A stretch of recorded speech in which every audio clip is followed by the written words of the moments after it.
may not have the natural resources or industrial heritage that other countries have, but we need to utilise the resources that we do have, one of which, the most important of which, is our cultural tradition. We in the business community, by embracing this new chamber of arts, heritage and culture, can develop many opportunities through the cultural sector.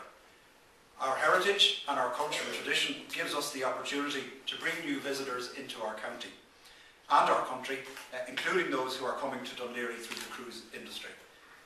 Artists, writers and musicians and other people involved in cultural activities need help with tax, legal issues, IT and websites and other services that are provided by Chamber of Commerce members in the same way as any other business person does. By working together, we can ensure mutual success and cooperation, and we can ensure that those in the artistic community do not feel isolated and unable to access the services and opportunities that are available within the business community. That is what this new chamber is all about. Even in our own county here of Dún Laoghaire Rathdown, think about what we have. Writers such as James Joyce, Samuel Beckett and Maeve Binchy have lived here. We have musicians such as members of U2 and Van Morrison. We filmmakers such as Neil Jordan. The list here is endless.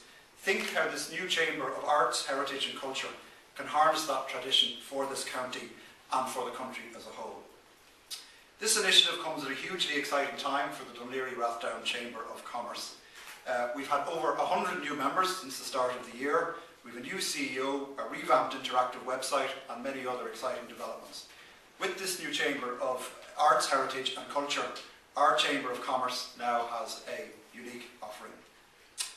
Now, I'm now going to introduce you to a very special person. The fact that we are here tonight launching this chamber is down to her brilliant idea and her relentless hard work, commitment and dedication to make it happen. Indeed, I don't think I've seen anybody work as hard over the last number of months as she has, and I know that she is going to make this new chamber an unbelievably massive success. She also runs the very successful Kingston Academy of Music here in Dalkey. Please give a very generous welcome for Audrey McCann.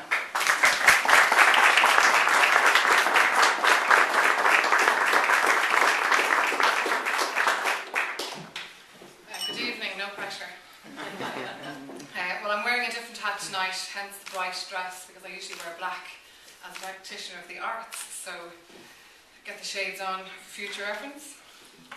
Anyway, you're very, very, very welcome. Delighted to see a wonderful turnout here this evening during our holiday, Easter holiday period, I guess. I'm very excited because we are finally here. This was a little concept, a little idea that I guess started 4 years ago. When I opened my own company, music school down the road, Kingston Academy, I decided it might be an idea to get involved with the Chamber of Commerce and see how business works.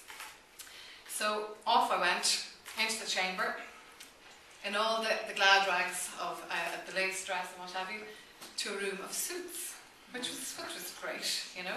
But I kind of felt I was the bohemian in the corner. And I guess when you go to these events, the first question is, so who are you and what is your company? So I was the busker, the director of the Kingston Academy of Music, and it tickled me pink because the reaction invariably was, what are you doing here? Now they didn't say it, but the eyes said everything.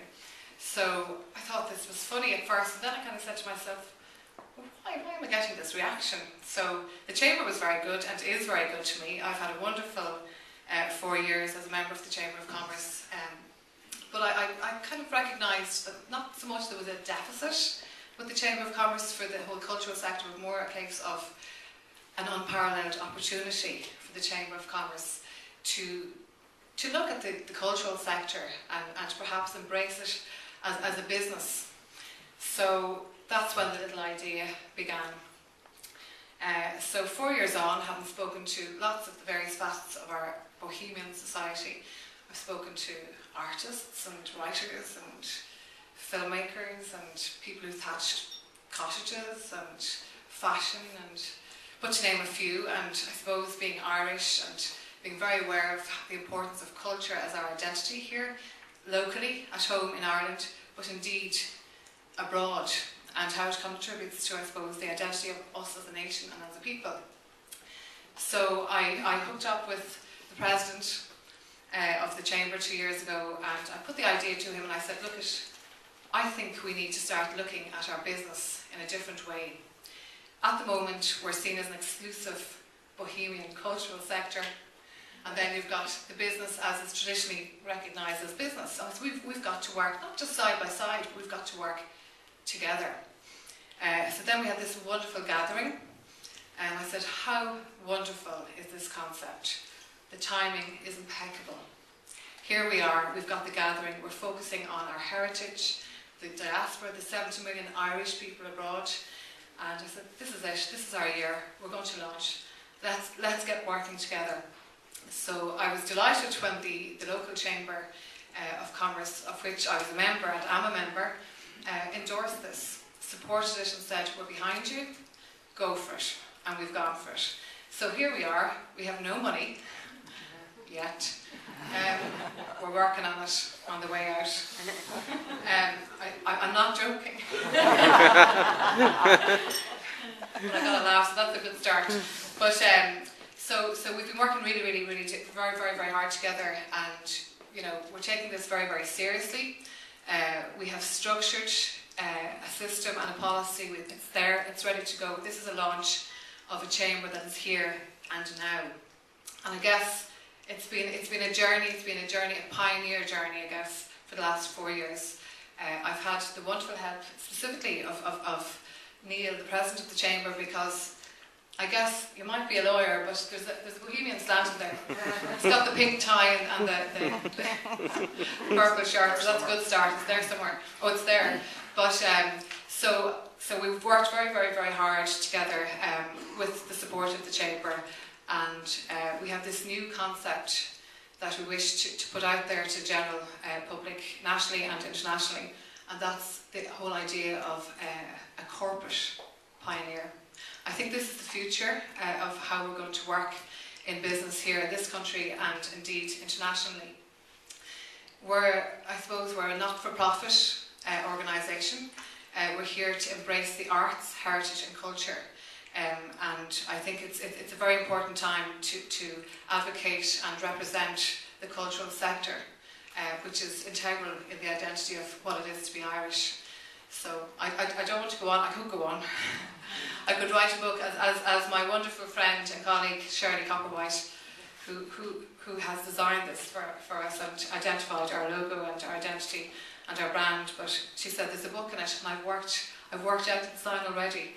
The box, there's a book in it. So when you see that on the shelves, support it. But there you go. But anyway, I go on because it's something that's very true to my heart. And I've met wonderful people en route. Probably one of the most interesting characters I've met only very recently is the wonderful Tim O'Connor. It was a very refreshing experience. He was launching the gathering in Rossdown in our county, and his turn of phrase caught the attention of my ears initially. So that guy speaks a lot of sense. I think he'll get the concept of the Chamber of Arts, Heritage and Culture. I said, Charlie, let's nab him. So typical Limerick woman, come here. That was how we were introduced. So I'm delighted to say that he's here in support this evening, and indeed he was there this morning at CopRoad in TV3. So I would love to welcome you to the podium and say a few words, please. Thank you.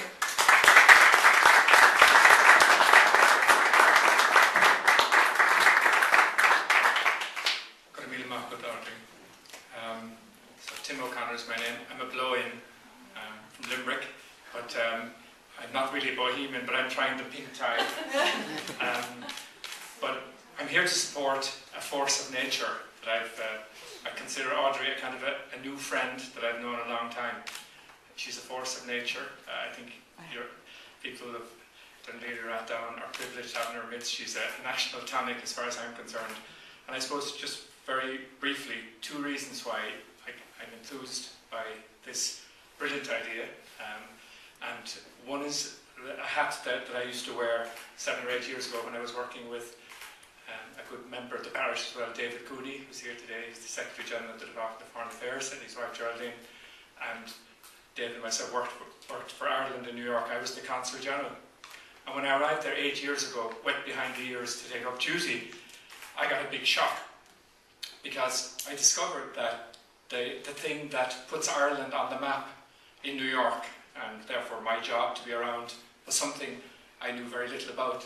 It's called the arts. Actually, it's called Culture Out of Ireland. It's called the latest Brian Freed play being reviewed in the New York Times, or Druid performing, and sadly, in the week that's in it, maybe an interview with Milo O'Shea, and we recalled and we vowed to the memory of a great Irishman who represented us in that city so wonderfully. And all of these things, I was amazed, and then I began to discover, actually, this is really what. So I realised I'm going to have to get out there. I may not know very much about the arts, but I'm going to have to learn it. And Mr. Cooney supported me in that. Of course, his own family very strongly artistic, as we'll hear later on this evening as well. So we got going, and I got to meet people like Gabriel Byrne and Colin McCann, the late Frank McCourt, fellow Limerick man, and that journey began. And then I discovered something else about New York, actually, that how New York works is actually how two sectors come together, the business and the arts, or I put it like this, that the secret of New York is actually that it's the intersection between two great streets, Wall Street and Broadway. That's actually the secret of New York. It's the power of that intersection. And so if that's true, and if it's also true that Ireland is more powerfully represented on the Broadway side of that equation, because it obviously was, then it began to occur to me that maybe a third proposition is true, and that is, if Irish business wants to be smart in terms of cracking New York, then perhaps the smartest way onto Wall Street for an Irish company is through Broadway. And what does that mean? Well, that means we got to find ways of bringing business and the arts together. So you can imagine, when I heard the story of Audrey McKenna and what she was doing, I said, bingo. The other hat that has me here tonight, I guess, then, is what Audrey mentioned as I'm lucky enough to be the chairman of the gathering, chairman of the advisory board of the gathering, which is a brilliant idea. I must say it's driven by the government and by Fáilte Ireland, but actually the real secret is not so much that it's a government project, it's now a people's project.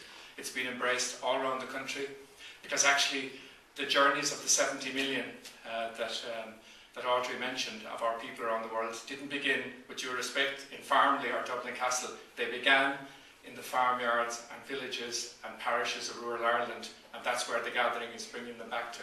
And that's something incredibly powerful, because it's reconnecting to where those journeys began, and connection to roots and connection to the past is vital for us all as in our journey. So in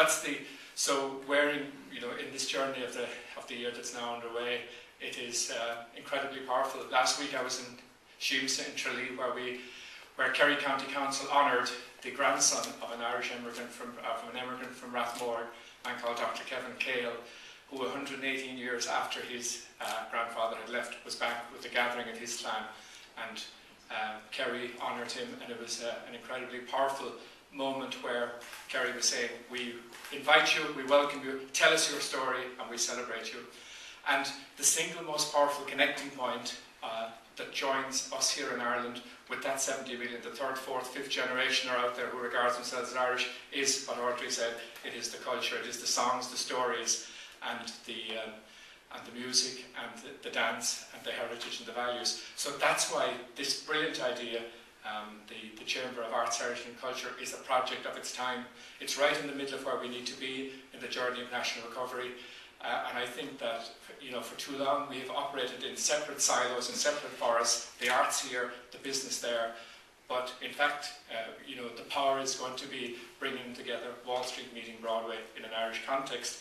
And I would say, I would compliment Neil as a businessman, as a professional who understood the power of that. And I'd say just one other piece to you, Neil, that is that in addition to business supporting the arts, which is a key piece of this, I would also say that business has a tremendous amount to gain from being involved in the arts as well. Because as I say, and David I'm sure will agree with me, when you're representing Ireland abroad, that's what's out there ahead of everything else.